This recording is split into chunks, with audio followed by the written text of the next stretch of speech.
Que a graça e a paz do nosso Senhor Jesus Cristo permaneça com todos aqui, com todos que nos assistem também. Eu convido vocês a abrirem a palavra de Deus na segunda epístola de Pedro. Estamos aqui na segunda mensagem desta nova série, Crescendo no Conhecimento de Cristo. E hoje nós meditaremos os versículos 3 até o versículo 11. Segunda epístola de Pedro, capítulo 1, versículos 3 a 11. Assim diz a palavra do nosso Deus. Pelo poder de Deus, nos foram concedidas todas as coisas que conduzem à vida e à piedade, pelo pleno conhecimento daquele que nos chamou para a sua própria glória e virtude. Por meio delas, ele nos concedeu as suas preciosas e muito grandes promessas, para que por elas vocês se tornem coparticipantes da natureza divina, tendo escapado da corrupção das paixões que há no mundo. Por causa disso, concentrando todos os seus esforços, acrescentem à fé que vocês têm a virtude o conhecimento, ao conhecimento o domínio próprio, ao domínio próprio a perseverança a piedade, a piedade a fraternidade o amor. Porque essas qualidades, estando presentes e aumentando cada vez mais, farão com que vocês não sejam nem inativos, nem infrutíferos no pleno conhecimento do nosso Senhor Jesus Cristo.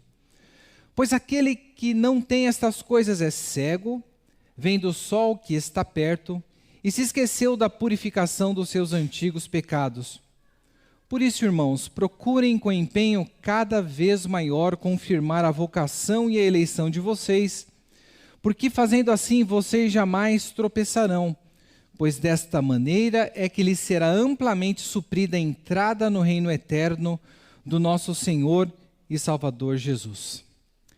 Senhor nosso Deus e Pai, mais uma vez nós clamamos a Ti, pedindo que o Senhor venha abrir os nossos ouvidos, que o Senhor venha abrir os olhos do nosso coração para que possamos contemplar a Tua palavra e que pelo Teu poder sejamos transformados por ela.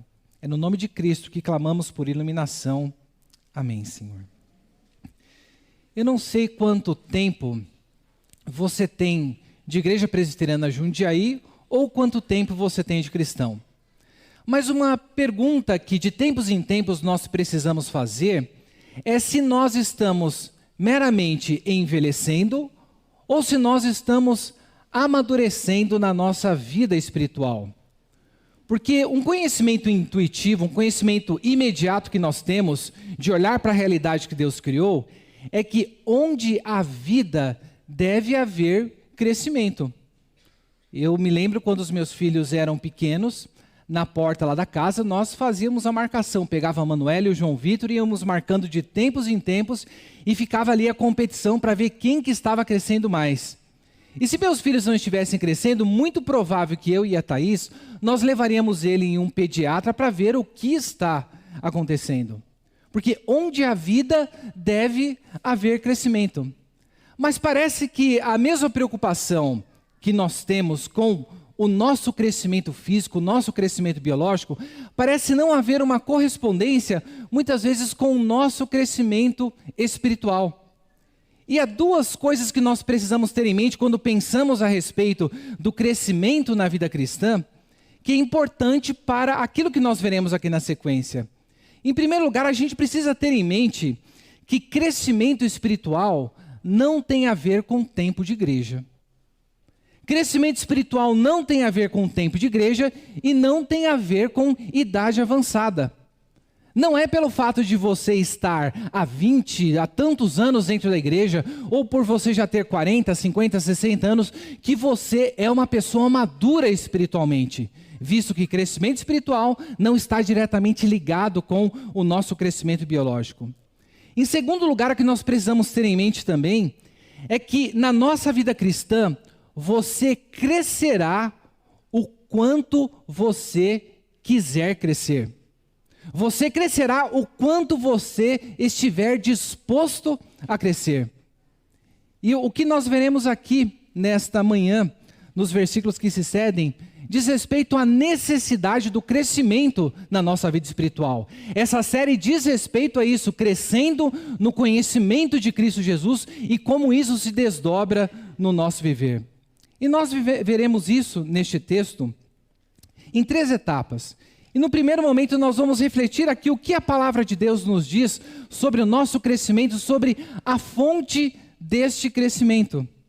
No versículo 3 nós lemos: pelo poder de Deus nos foram concedidas todas as coisas que conduzem à vida e à piedade. Veja, onde há vida deve haver crescimento. E se nós somos pessoas que fomos unidos a Cristo, é porque nós estamos vivos espiritualmente. E a razão dessa vida que nós desfrutamos, o que a palavra de Deus está nos dizendo é que esta vida que nós temos, ela é devida ao poder de Deus que nos foi concedido. Pelo poder de Deus nos foram concedidas coisas que conduzem à vida e à piedade. Ele não está falando aqui a respeito da vida biológica que nós temos, mas a vida espiritual, a vida eterna que nós desfrutamos. E para desfrutar desta vida, somente uma transformação sobrenatural no nosso viver é que pode promover isso. E pelo poder de Deus, aqui nos está dito que nos foi concedida a vida e a piedade. A piedade diz respeito a uma disposição correta para com Deus. A amar as coisas que Deus ama e odiar as coisas que Deus odeia. Pense no tempo quando você não conhecia Cristo Jesus. É provável que nós achávamos que nós desfrutávamos de vida, mas na verdade nós estávamos mortos em nossos pecados e a nossa disposição para com Deus, a palavra de Deus nos diz que era de inimizade. O crescimento espiritual é uma coisa fundamental no nosso viver, porque a palavra de Deus, ela está nos dizendo que Deus tem investido o seu poder no nosso crescimento. Nós podemos crescer porque o Deus que pelo poder da sua palavra trouxe tudo à existência, é o mesmo que está operando no nosso viver. Quando você pensa no poder de Deus, o que é que vem à sua mente? Ao olharmos para as Escrituras, nós vemos que pelo poder de Deus, Ele trouxe tudo à existência a partir do nada. Nós vemos na palavra de Deus que, pela palavra do seu poder, Ele sustenta todas as coisas em operação neste universo. Nós vemos também que, pelo seu poder, Ele traz mortos à vida e um dia nos ressuscitará. Qual a desculpa que nós temos para não crescermos? Muitas vezes nós olhamos para nós mesmos, para os nossos recursos e nos esquecemos que a fonte do nosso crescimento, ela está no poder de Deus que nos é concedido pelo pleno conhecimento daquele que nos chamou para a sua própria glória e virtude. Não há vida, não há piedade, se não houver conhecimento de Cristo Jesus. Não há vida e piedade se nós não nos relacionarmos com Deus por meio do relacionamento que nós temos por Cristo Jesus. Às vezes, quando nós olhamos para a palavra de Deus e lemos aqui pelo pleno conhecimento daquele que nos chamou, nós pensamos unicamente no nosso conhecimento cognitivo a respeito de Cristo Jesus. Mas o que tem em vista aqui é algo muito mais amplo que diz respeito ao nosso relacionamento pessoal com Cristo. Quando nós temos esse relacionamento pessoal por Cristo Jesus, a palavra de Deus nos diz é porque nós temos vida e piedade, e isso nos foi dado pelo poder de Deus, que nos tem dado todas as coisas que consistem na vida e na piedade.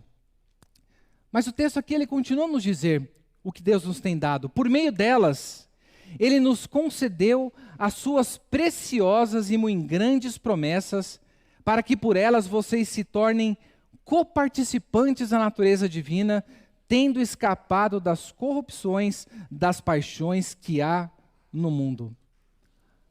A segunda coisa que o Senhor nos dá aqui, e que nós vemos que tem a ver com a fonte desse poder, Ele não apenas nos concede vida e piedade pelo pleno conhecimento de Cristo, mas Ele também nos tem dado as suas muito grandes e preciosas promessas.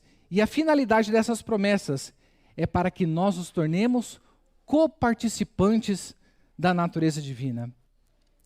Você quer medir o grau de maturidade do seu viver, ou quer observar o grau de maturidade da vida de uma pessoa?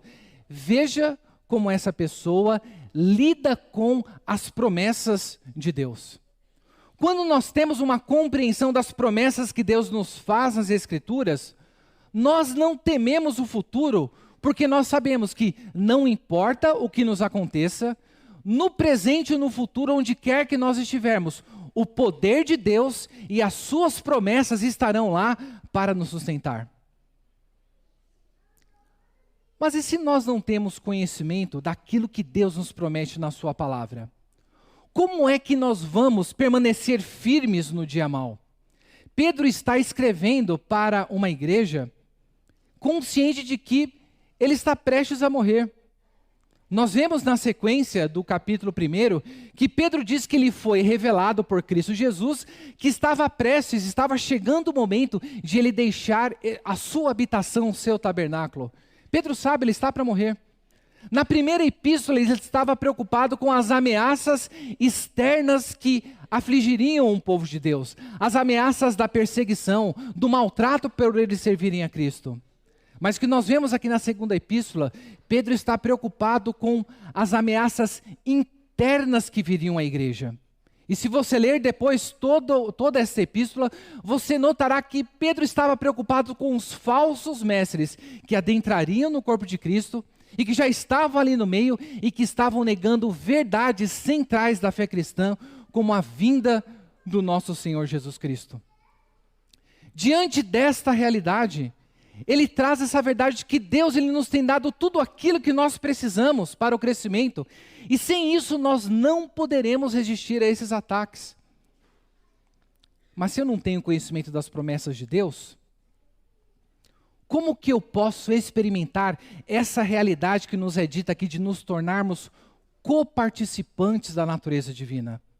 O texto bíblico não está dizendo que eu e você, em algum momento da nossa vida, no novo céu e da nova terra, nós nos tornaremos iguais a Deus. Mas nós vemos na palavra de Deus que o viver que nós temos aqui hoje, não somos mais nós que vivemos em nós mesmos, mas Cristo vive em nós.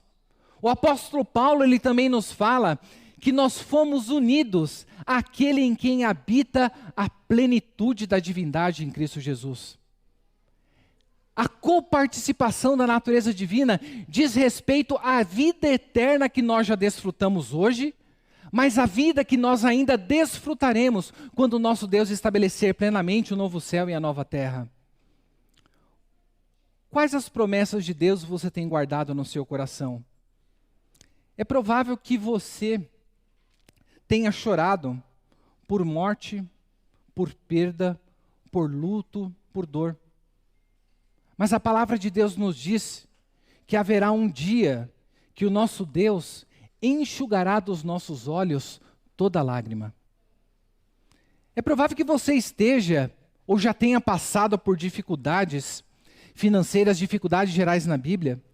Mas a palavra de Deus nos diz que o nosso Deus, Ele nunca e jamais nos abandonará. Em meio às provações nós ficamos confusos. Mas o apóstolo Paulo nos diz que todas as coisas cooperam para o bem daqueles que amam ao Senhor. É provável que você não confie mais nas pessoas, de tanto as pessoas terem mentido para você. Mas a palavra de Deus nos diz que é impossível que o Deus a quem nós servimos, que Ele minta. Quando nós temos a compreensão e guardamos no nosso coração essas grandes e muito preciosas promessas que Deus nos dá, nós experimentamos nessa vida o que é sermos coparticipantes da natureza divina. O nosso Deus, Ele é um Deus bondoso. O nosso Deus, Ele não é como aquele pai que compra o presente meio de última hora e dá ali o presente para a criança, mas o presente precisa de pilha e ele esquece da pilha. Ou que ele vai dar de presente para uma outra pessoa um celular, mas a bateria daquele celular está bagunçada e você tem que estar conectado diretamente no carregador. O Deus a quem nós servimos, Ele é aquele que supre o poder para nós vivermos a vida que Ele tem para nós.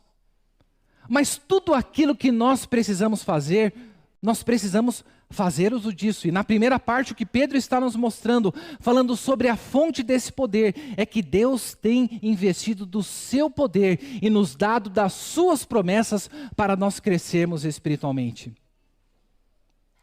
O que nós temos feito com tudo isso que Deus nos tem dado? Porque isso diz respeito à bondade do nosso Deus. Deus, Ele nos tem concedido o seu poder. Deus nos tem concedido a sua promessa.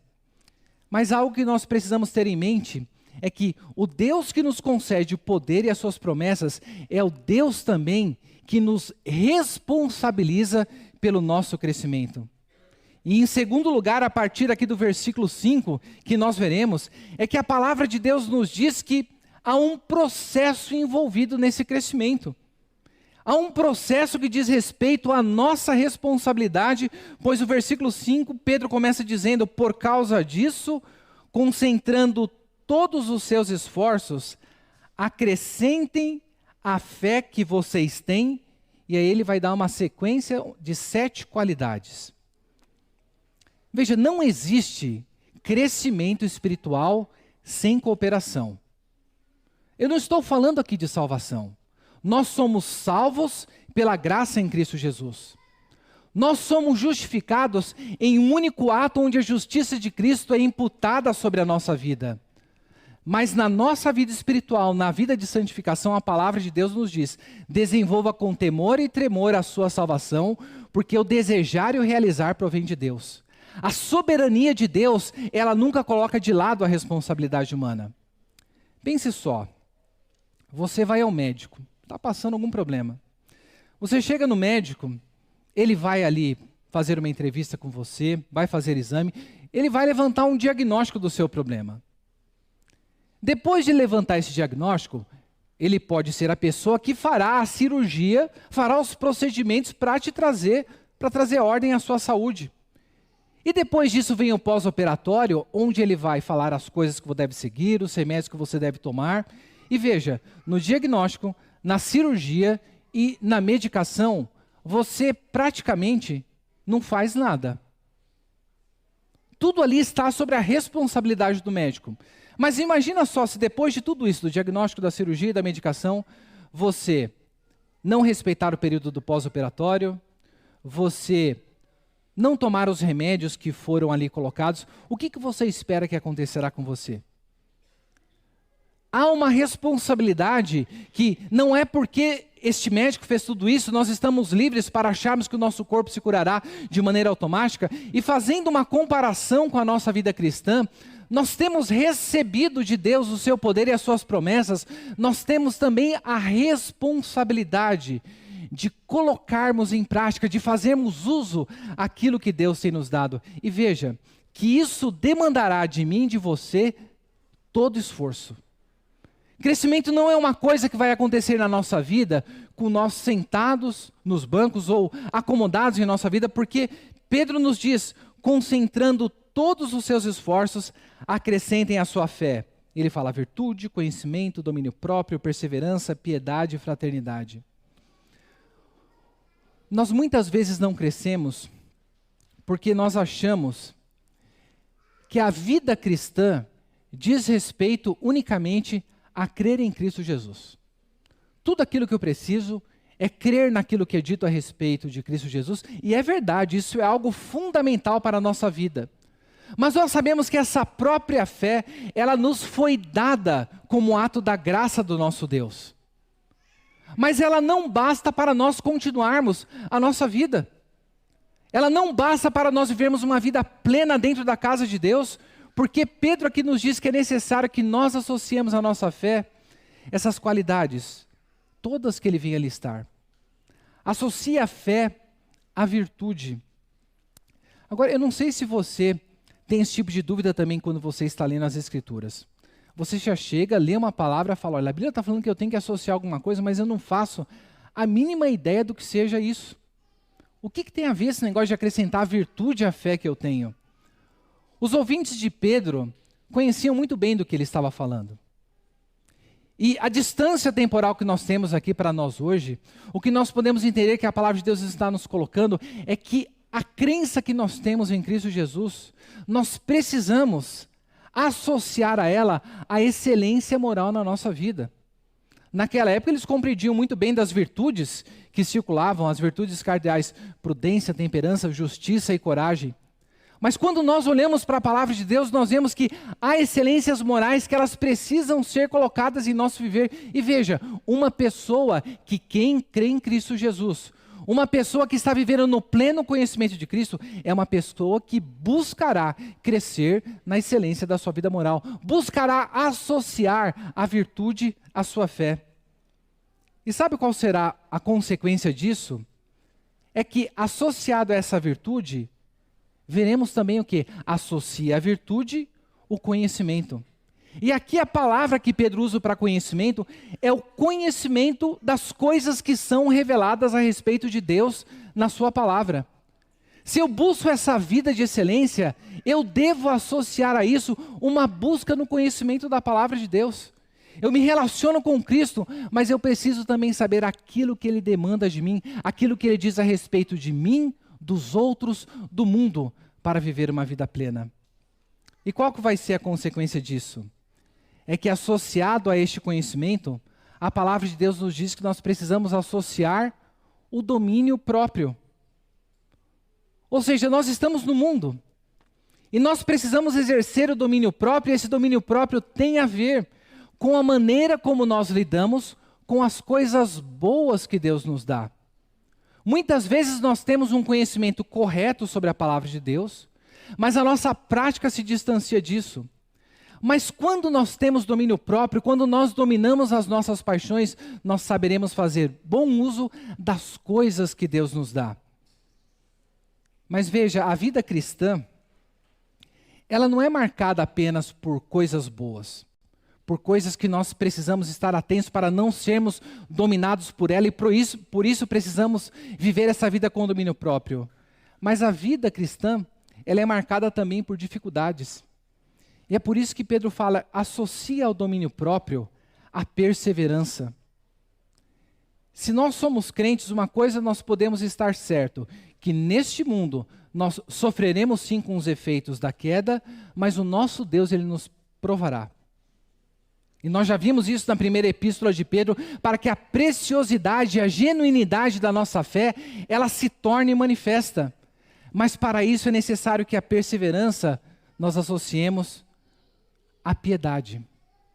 Porque uma pessoa que crê em Deus, vive uma vida com excelência moral, conhece aquilo que Deus revela na sua palavra, tem domínio próprio e persevera em meio às provações, essa pessoa será uma pessoa piedosa. É necessário que ela se empenhe para associar a tudo isso a piedade que diz respeito a uma atitude correta para com Deus. Nós vivemos em uma época ímpia. E na nossa sociedade, de uma das expressões de impiedade, vocês devem já ter visto, e não vou nem citar o nome dos grupos, em muitos grupos de comédia, vocês veem pessoas fazendo programas, fazendo piadas, que diminuem a santidade do nosso Deus, e que muitas vezes nós assistimos, damos audiência para esse pessoal, e nos esquecemos que na nossa vida cristã, a todas essas virtudes, a piedade, ela deve ser associada. E o que significa ser uma pessoa piedosa? Eu já disse aqui no início, é amar aquilo que Deus ama e odiar aquilo que Deus odeia.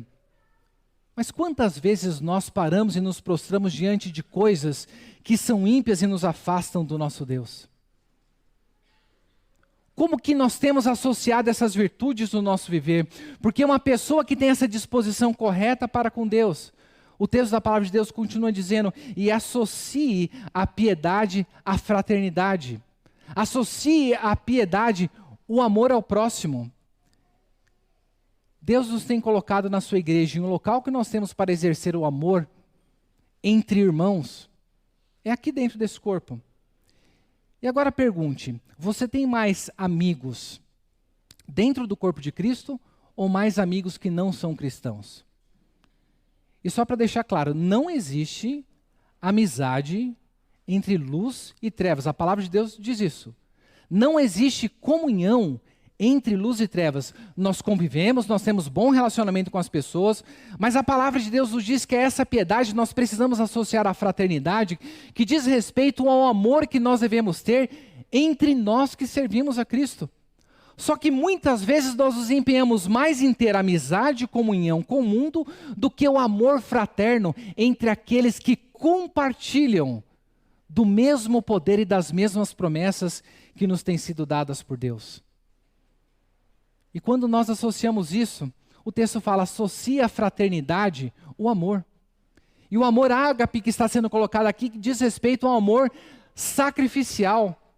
Nós começamos com a fé e associando todas essas virtudes nós chegamos ao amor, aquele amor que não está relacionado unicamente ao sentimento que nós temos para com o nosso próximo, mas da prontidão de abrirmos mão daquilo que deve ser aberto para levarmos as boas novas a essas pessoas.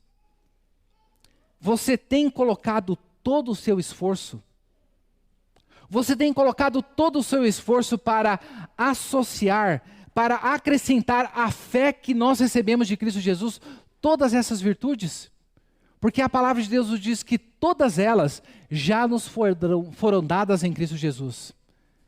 Mas crescimento não acontece sem cooperação. É necessário que nós façamos uso daquilo que Deus já tem nos concedido, e é por isso que eu disse aqui no começo, você crescerá na sua vida espiritual o quanto você quiser crescer. Porque se em primeiro lugar a palavra de Deus nos mostra que a fonte do nosso crescimento está no poder do nosso Deus, se em segundo lugar ela nos mostra que há um processo nesse crescimento e que esse crescimento exige cooperação, em terceiro lugar ela vai nos dizer que há resultados relacionados com a presença ou a ausência desse crescimento. Veja o que a palavra de Deus nos diz a partir do versículo 8. Porque essas qualidades, estando presentes e aumentando cada vez mais, farão com que vocês não sejam nem inativos, nem frutíferos no pleno conhecimento do nosso Senhor Jesus Cristo. Pois aquele que não tem essas coisas é cego, vendo o sol que está perto e se esqueceu da purificação dos seus antigos pecados. Talvez você tenha chegado até aqui e observado, ok, eu vou associar essas coisas à minha vida, e depois de ter associado a ela, ok, eu tenho fé, virtude, conhecimento, domínio próprio, perseverança, piedade, fraternidade, amor. Mas a palavra de Deus nos diz que essas qualidades, essas virtudes, não é algo que nós chegamos e estacionamos. A palavra de Deus está nos dizendo que o nosso crescimento, ele deve ser marcado por uma constância. Elas devem estar presentes no nosso viver e devem estar aumentando cada vez mais.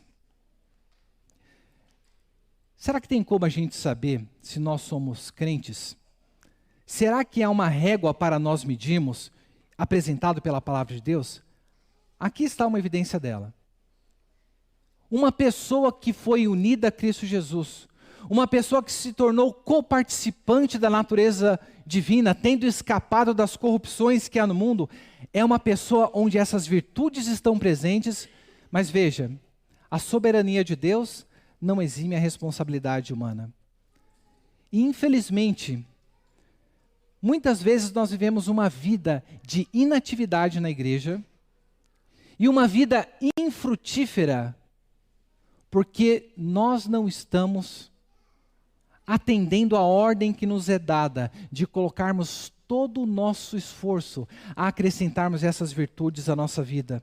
O texto diz, porque se essas coisas existirem e aumentarem em vós, farão com que vocês não sejam nem inativos e nem infrutíferos na vida do nosso Senhor Jesus. Deus não nos chamou para inatividade. De antemão, Ele preparou caminho de boas obras para que nós trilhássemos nele, mas Deus não vai trilhar esse caminho por você. O nosso Deus, Ele determinou que nós dessemos frutos, e que esse fruto permanecesse. mas eu posso viver uma vida ignorando todas essas verdades. E o que acontece comigo? A palavra de Deus no versículo 9 nos diz que a pessoa que negligencia essas coisas, em que não existem nelas e nem estão aumentando, são pessoas que só enxergam aquilo que está próximo, pessoas esquecidas da sua salvação. E as palavras que Pedro usa são pessoas cegas, pessoas míopes e pessoas com uma memória fraca. Você está meramente envelhecendo dentro da igreja ou você está amadurecendo? Você deseja viver uma vida de atividade na casa de Deus? Você deseja ser uma pessoa frutífera e que o fruto da sua vida abençoe as pessoas que estiverem próximos de você? A palavra de Deus nos exorta nesta manhã que nós precisamos colocar todo o nosso empenho para que essas coisas não apenas estejam presentes em nós, mas que elas também venham a aumentar. Porque uma exortação final que nos é colocada e uma promessa aqui apresentada, nós vemos na finalização desse trecho, no versículo 10. Por isso, irmãos, procurem com empenho cada vez maior confirmar a vocação e a eleição de vocês, porque fazendo assim vocês jamais tropeçarão, pois desta maneira é que lhes será amplamente suprida a entrada no reino eterno do nosso Senhor e Salvador Jesus Cristo. Nós cremos que a pessoa, uma vez salva, ela está salva para sempre. Mas uma coisa que nós não acreditamos é pressupormos que nós somos eleitos e salvos sem um autoexame orientado pela palavra de Deus da nossa vida. Porque o versículo 9, no versículo 10, ele está nos colocando e nos convidando para nós confirmarmos a vocação e a eleição que nós temos. Você tem pressuposto que você é um eleito se essas coisas não estão presentes na vida? Porque a coisa mais perigosa que é nós pressupormos que nós somos salvos e chegarmos no dia final e ouvirmos o nosso Senhor: apartai-vos de mim, malditos, porque eu não vos conheço. E a palavra de Deus fala, olha, fazendo isso, nós não tropeçaremos. E além disso, nos será concedida amplamente entrada no reino eterno do nosso Senhor e Salvador Jesus Cristo. Há coisas que a palavra de Deus ela nos coloca e nós cremos, e nós, nesta vida, não teremos uma compreensão plena delas. Mas em outra parte das Escrituras, em 1 Coríntios, no capítulo 3, nós vemos que Paulo fala de pessoas que entrarão nos céus como que salvas pela chama. Pessoas que viveram a sua vida edificando com madeira, feno e palha. Entrarão no céu como que chamuscados. E aqui Pedro vem nos falar que aqueles em quem essas coisas, essas qualidades, essas virtudes estiverem aumentando, aqueles que estão provando, verificando a sua eleição, a sua vocação, desta maneira é que lhe será suprida uma entrada ampla no reino do nosso Senhor Jesus. Que tipo de entrada você deseja ter no céu? Eu não quero entrar no céu chamuscado. E a palavra de Deus nos fala disso. Deus, Ele nos tem dado tudo aquilo que nós precisamos para vivermos uma vida plena.